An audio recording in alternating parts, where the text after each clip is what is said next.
Hello student, welcome to our channel NEET education by Salman. आज का हमारा टॉपिक है, क्या नीट एग्ज़ाम के लिए एनसीईआरटी बुक सफिशिएंट है? तो इसका आंसर है यस।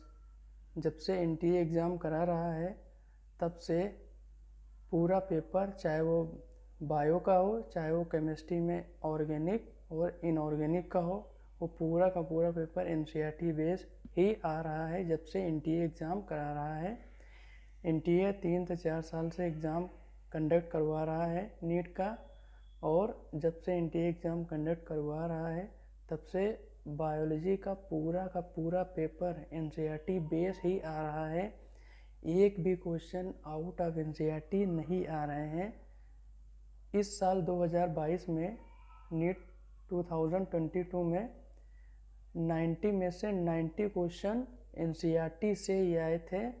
मैंने इसका लाइव प्रूफ भी दिखाया है मेरी पिछली वीडियो में, आप मेरे चैनल में जाके उसको देख सकते हैं। सारा का सारा पेपर एनसीईआरटी से ही आया है। यहाँ तक कि जो ऑप्शन क्वेश्चन के दिए हैं वो भी एनसीईआरटी की लाइन से ही एग्जामिनर ने दिए हुए हैं।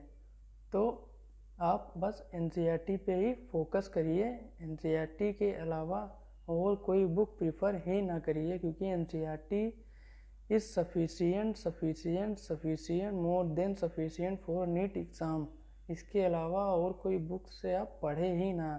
आप अगर और कोई बुक पढ़ने तो अपना टाइम ख़राब कर रहे हैं, क्योंकि जब से एनटीए एग्ज़ाम करा रहा है, एनटीए के डायरेक्टर ने भी बोला है कि नीट एग्ज़ाम एनसीईआरटी बेस ही रहने वाला है। कोई भी क्वेश्चन आउट ऑफ एनसीईआरटी से नहीं जाएगा। इवन इस साल तो पूरा का पूरा पेपर 90 क्वेश्चन एनसीईआरटी से ही आए थे, except 1 question out of NCERT से था।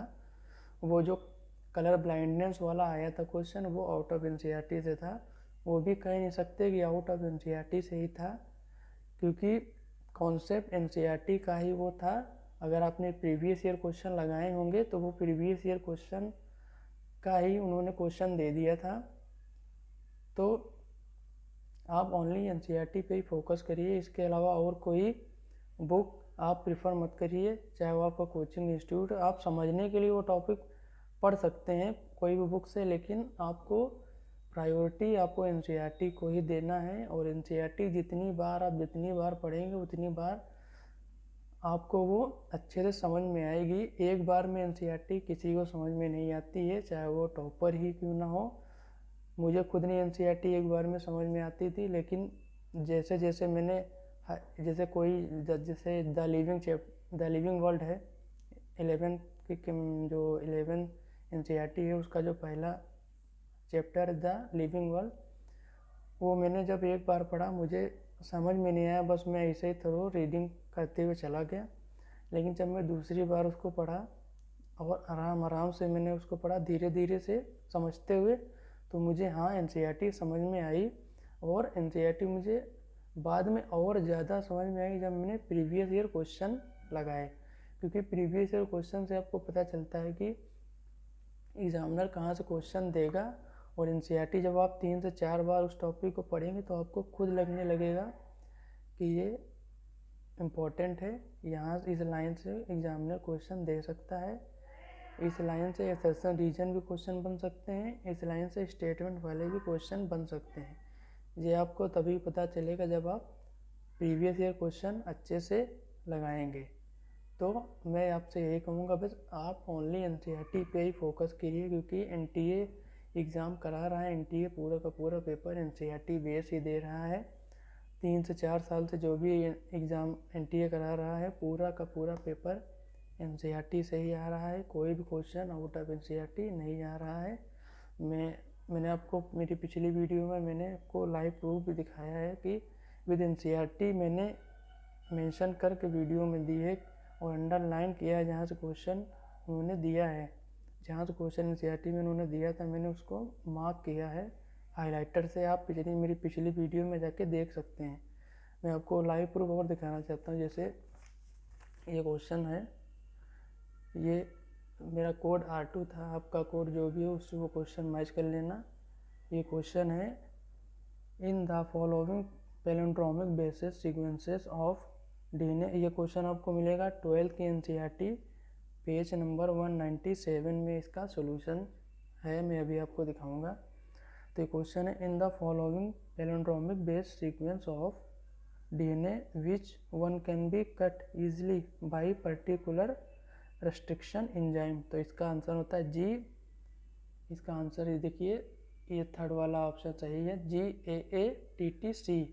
5 to 3 डायरेक्शन और 3 to 5 डायरेक्शन जस्ट इसका अपोजिट हो जाएगा। मैं इसका भी लाइव प्रूफ आपको दिखाऊंगा 12 की एनसीईआरटी में।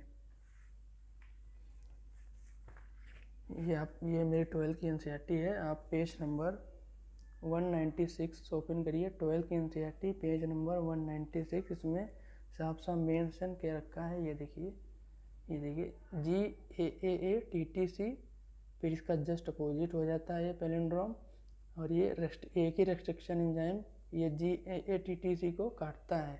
इसका आगे और एक्सप्लेनेशन दिया है, ये देखिए, ये 5 to 3 डायरेक्शन GAATTC, फिर 3 to 5 डायरेक्शन जस्ट इसका अपोजिट। तो कहने का मतलब ये है, NCERT is more than sufficient. आप कोई भी बुक प्रेफर मत करिए एनसीईआरटी के अलावा और कोई पेपर, एनसीईआरटी से ही बनेगा पेपर, चाहे वो आने वाले 25 साल क्यों ना हो, क्योंकि एनसीईआरटी ऐसी बुक है, हर एक पेज में कम से कम आपको 10 से 12 क्वेश्चन आराम से मिल जाएंगे।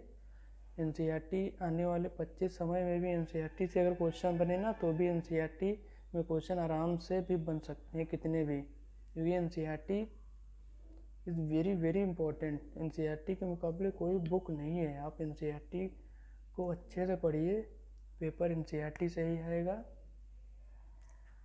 और मैं क्वेश्चन आपको दिखा सकता हूँ, जैसे ये क्वेश्चन 142 मेरे में क्वेश्चन है, 12th की एनसीईआरटी पेज नंबर 88 खोलिए, आपको क्वेश्चन दिखेगा साफ साफ। इसमें लिखा है विच ऑफ द फॉलोइंग, ये देखिए इसमें लिखा है which of the following occur due to the presence of autosome link dominant treat.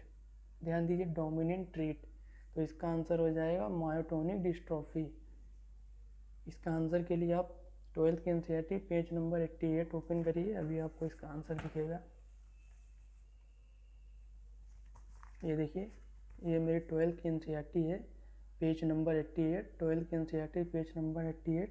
इसमें ये मायोटोनिक डिस्ट्रॉफी का चार्ट बना हुआ है, पेडिग्री चार्ट बना हुआ है, इसी से क्वेश्चन इन्होंने दे दिया। ये देखिए, अब आप समझ सकते हैं कि एनसीईआरटी की हर एक चीज़ इम्पॉर्टेंट है, डायग्राम तो छोड़ दीजिए। अब ये देखिए, इसमें लिखा है autosome dominant treat, for example myotonic dystrophy. ये देखिए, अब ये समझ सकते हैं आप, यहाँ से क्वेश्चन इस बार एनसीईआरटी का दे दिया। तो NCERT very very important. NCERT की जो हर यूनिट शुरू होने से पहले जो साइंटिस्ट के बारे में एक्सप्लेनेशन दिया रहता है, वो भी बहुत इंपॉर्टेंट है, डायरेक्टली उससे भी क्वेश्चन आ जाते हैं। एक बार उससे क्वेश्चन आया था कि 20th डार्विन सेंचुरी आप किसको कहते हैं, तो अर्नेस्ट मेयर को ये कहते हैं। ये लिविंग वर्ल्ड का जो पहली यूनिट 11th की पहली यूनिट है, उसमें जो अर्नेस्ट मेयर के बारे में इंट्रोडक्शन दिया है, उसमें डायरेक्ट क्वेश्चन ही आया हुआ था एक बार। और जो चैप्टर ख़त्म होने के बाद जो समरी दी होती है, ये समरी बहुत इंपॉर्टेंट है, इस समरी से डायरेक्ट क्वेश्चन आ जाते हैं। तो कहने का मेरा मतलब ये है, आप ओनली एनसीईआरटी पे ही फोकस करिए, एनसीईआरटी के अलावा और कोई बुक आप प्रेफर मत करिए। एनसीईआरटी को एक बार पढ़ने के बाद आप उसको प्रीवियस ईयर क्वेश्चन लगाइए, प्रीवियस ईयर क्वेश्चन के सॉल्यूशन ज़रूर देखिए, सॉल्यूशन को ज़रूर उसमें मेंशन करिए।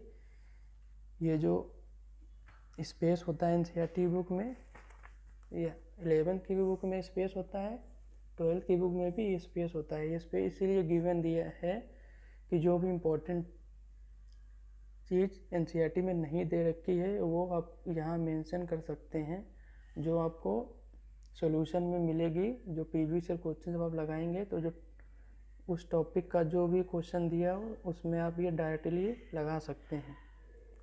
तो ये गैप 11th की भी एनसीईआरटी में दे रखा है, 12th की भी एनसीईआरटी में दे रखा है। इसको आप अच्छे से यूज़ कर सकते हैं। ये देखिए मैंने इसको यूज़ किया है, मैंने हर एक पेज पे इस गैप को यूज़ किया है। ये देखिए, ये मैंने शॉर्ट ट्रिक बनाई थी, मेंडेलियन डिसऑर्डर की शॉर्ट ट्रिक बनाई थी। ये देखिए, ये देखिए, ये देखिए इम्पोर्टेंट जो भी इम्पोर्टेंट पॉइंट होते हैं जो एनसीईआरटी में गिवन नहीं होते हैं वो आप यहाँ मेंशन कर सकते हैं। तो ओनली फोकस आप एनसीईआरटी पे ही करिए, क्योंकि एग्ज़ाम एनसीईआरटी से ही आने वाला है। आप मेरी बात को लिख लीजिए दीवार पे अपनी। एक भी क्वेश्चन 2023 में भी बायो के पेपर में आउट ऑफ एनसीईआरटी नहीं रहेगा, एनसीईआरटी से ही रहने वाला है। आप बस अच्छे से एनसीईआरटी पे फोकस करिए। अब एनसीईआरटी पढ़ने का तरीका क्या है, आप जिस भी कोचिंग या इंस्टीट्यूट में आप कोचिंग लेते हैं या यूट्यूब से पढ़ते हैं, तो उस टॉपिक को पहले आप यूट्यूब या कोचिंग से अच्छे से पढ़ लीजिए।